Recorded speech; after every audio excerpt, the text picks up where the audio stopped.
जिल्ह्यातील देहू या गावचे जगद्गुरु संतश्रेष्ठ वैराग्य मूर्ती आणि भगवान परमात्म्याचे एकनिष्ठ विठ्ठल भक्त तसेच वारकरी संप्रदायाच्या मंदिरावर कलशस्थानी विराजमान असणारे श्रीमंत श्री जगद्गुरु तुकोबाराय यांच्या अभंग गाथ्यातील संतपर प्रकरणातील संतांचं महत्त्व सांगणारा प्रतिपादित करणारा उत्कृष्ट असा 4 चरणाचा अभंग आहे. विठ्ठल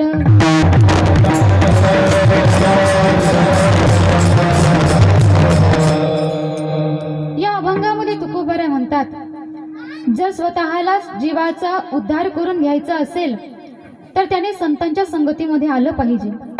मग काय करावं तर महाराज म्हणतात, पडोन या राही उगाच संतांचे पायी.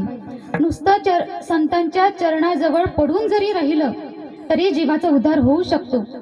मग उद्धार जर करून घ्यायचा असेल तर संतांना काही विचारावं लागेल, काहीतरी सांगावं लागेल.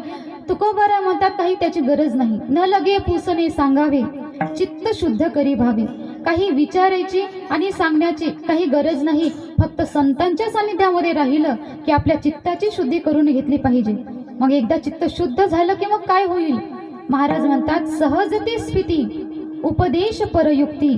संत महात्मे आपल्या चित्ताची शुद्धता पाहून, आपल्या अंगामध्ये आलेली उत्कृष्ट योग्यता पाहून आपल्याला उपदेश करेल, युक्तीने परयुक्तीने उपदेश करेल आणि त्याने जीवाचा उद्धार होईल. मग त्या उपदेशाचा परिणाम काय होईल? महाराज म्हणतात, तुका म्हणे भाव. आपल्या चित्त शुद्धामध्ये, शुद्ध असलेल्या चित्तामध्ये भाव तयार होईल, भाव प्रकट होईल आणि तो भाव काय करील?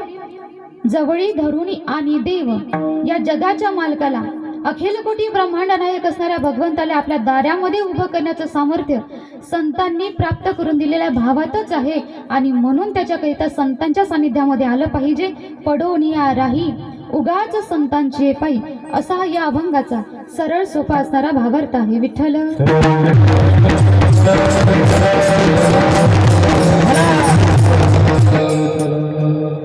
किम निमित्ताने ही सेवा आहे हे जरी सर्वांना ज्ञात असलं तरीही परिहार देणं हे वक्त्याचं आद्य कर्तव्य आहे.